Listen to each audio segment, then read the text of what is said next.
بسم الله الرحمن الرحيم. ايه اهلاويه، اخباركم ايه؟ معاكم محمد من النسر الاحمر. قناه النسر الاحمر غيرناها الى قناه النسر الاحمر. النهارده هنتكلم شويه كده عن النادي الاهلي واللي بيحصل في النادي الاهلي والكرر مع اللعيبه والكرر في الماتشات اللي فاتت. طبعا هنتكلم عن مباراه الافريقيا بتاعت يوم السبت والتشكيل المتوقع والقائمه اللي واخدها الكرر معانا. في الاول كده كولر بصراحة مش عاجبني خالص السنة دي. حاسس ان هو في مشكلة معاه. اتكلمنا في الموضوع ده من اول الدوري خالص في الفيديوهات بتاعتنا. قلنا كولر هو مش كولر. وبعد كده لما بعد كده اتكلموا يقول لك انا ما جابلوش اللعيبه اللي انا كنت عاوزها، ما جابليش مهاجم، ما جابليش مش عارف ايه. احنا يا كولر مش هنقبل اي اعذار. انت طالما وافقت تبدا تكمل تبدا الموسم باللعيبه اللي معاك، يبقى تعمل يعني نتائج كويسه. تعادلت ماتشين ما لهمش لازمه. الماتش التاني الاهلي كان وحش جدا جدا جدا، بتاع الاهلي وبنك الاهلي. الاهلي ما عملش هجمه واحده يا جماعه في الماتش. الاهلي ما عملش هجمه واحده في الماتش بتاع بنك الاهلي. يعني الناس تقول لك ليه ضربه جزاء، الناس تقول لك جون ملغي. احنا ما بنتكلمش على التحكيم ولا بنتكلم على حاجه، احنا بنتكلم على مستوى النادي الاهلي. الاهلي لو كان كويس كنا هنتكلم نقول لك التحكيم ظلمنا، التحكيم عمل، التحكيم سوا.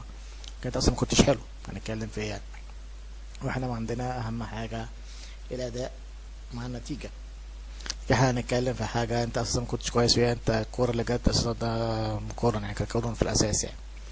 ضربه الجزاء الحكام بتغلط عليا وعليك، بس انت اساسا فين؟ انت فين في 90 دقيقه؟ انت ما عملتش هجمه واحده، ما عملتش هجمه واحده على البنك الاهلي. مفيش هجمه منظمه، مفيش جمله اتعملت، مفيش اي حاجه خالص يا عم. الكوره اتعمل في الماتش ده، فده انذار بدري جدا جدا لكولر ان في حاجه غلط في الفريق. انت تعادل ماتشين الاتحاد، مع ماتش الاتحاد وماتش البنك الاهلي، يبقى انت كده في مشكله عندك في الفريق، يا فيك انت يا في اللعيبه، يا مش عارفين فين بصراحه يعني. يعني حتى لما نزلت رضا سليم عمل شغل كويس، بس رضا سليم مش واقف على رجليه. ليه مش واقف على رجليه؟ عشان انت ما بتدلوش في المطوشه.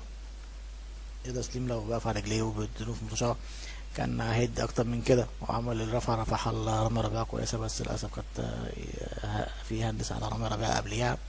مش هنتكلم في الموضوع ده لان الاهلي كان سيء جدا جدا جدا جدا في الماتش ده. فكولر مش عارف هيودينا لفين السنه دي.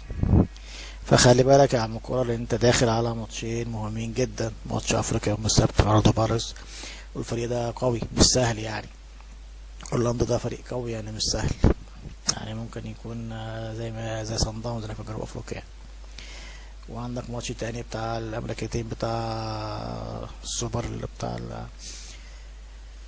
الماتش الاوروبي اللي احنا هنلعبه في كاس القارات. فاحنا مش هنستحمل اي حاجة تانية يا عم كولر. فخلي بالك من الماتشين اللي جايين دول، هيكونوا عنق الزجاجة ليك مع النادي الاهلي. يا ترجع الكورة بتاع السنة اللي فاتت، يا اكيد الكابتن الخطيب هيكون ليه رأي تاني ومجلس الإدارة. واحنا كجماهير طبعا هنتكلم في كل حاجة سواء حلوة ولا وحشة. فده كده بس كلمتين لكولر على الماتشين بتوع الاتحاد والبنك الاهلي والدوري. اصلا الدوري الماتش الوحيد اللي عمله الاهلي كان ماتش السيراميكا كليوباترا. الشوط التاني كمان مش الماتش كله. الاهلي بادئ يعني مش كويس السنه دي، فمش لازم كولر يحط نقطه على الحروف يعرف ايه هو السبب. يعني هو كولر بعد الماتش احنا ضيعنا فرص وبتاع. فرص اللي انت ضيعتها في ماتش البنك الاهلي؟ مفيش فرصه في البنك الاهلي.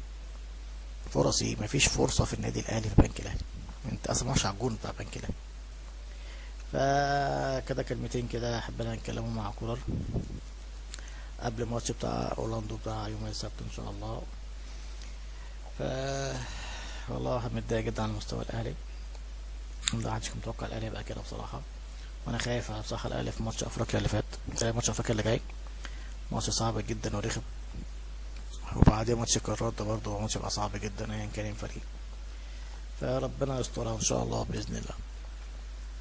نتكلم بقى على ماتش اورلاندو بتاع يوم السبت الجاي ان شاء الله الساعه 3. كولر خد معاه الشناوي، حمزه علاء، مصطفى مخلوف، خد عبد الفتاح، يحيى عطية الله، وعمر كمال، وعمر ربيعة، وياسر ابراهيم، واكرم توفيق، واشرف داري. الحمد لله بالسلامة يا عم اشرف.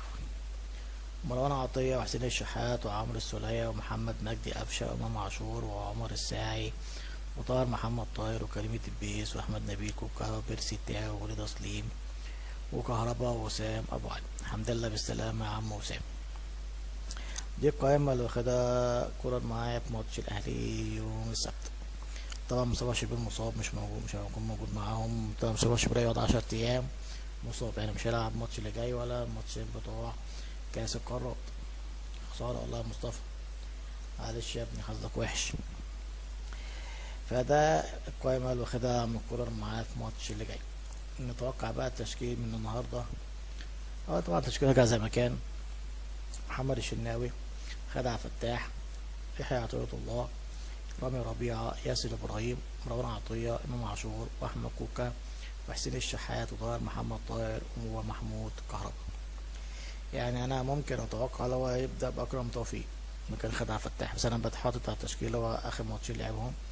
وأنا بصراحة عندي كلمة في موضوع خالد عبد الفتاح وياسر إبراهيم ورامي ربيعة.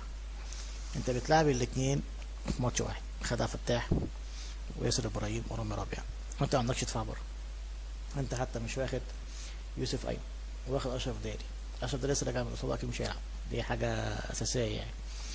فلا قدر الله لو حصل الاتنين حاجة، أنا بتكلم في الماتش، أي ماتش، مش ماتش بتاع يوم السبت يعني. أنت خالد عبد الفتاح وياسر إبراهيم بتلعب بيهم في أي ماتش، مش ماتش السبت يعني، في ماتش الاتحاد، ماتش البنك الأهلي. افرض الاتنين كانوا مثلا إصابة ولا حصل واحد خد طرد والتاني خد إصابة، هتلاعب مين دفاع؟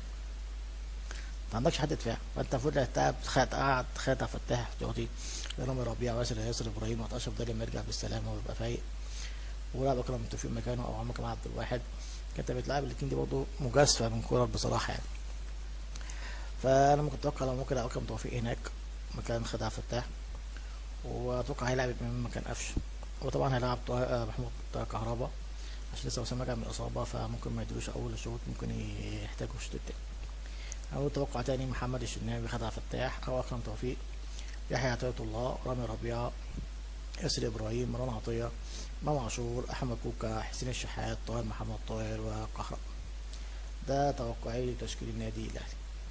النتيجة بقى تبقى صعبة جدا، إن فريدة كسب الجزائر، شايف بوزيت الجزائري في الجزائر 2-1، ففي أرضه بقى هيعمل إيه؟ بصراحة النتيجة يعني التوقع النتيجة دي تبقى صعبة جدا جدا جدا.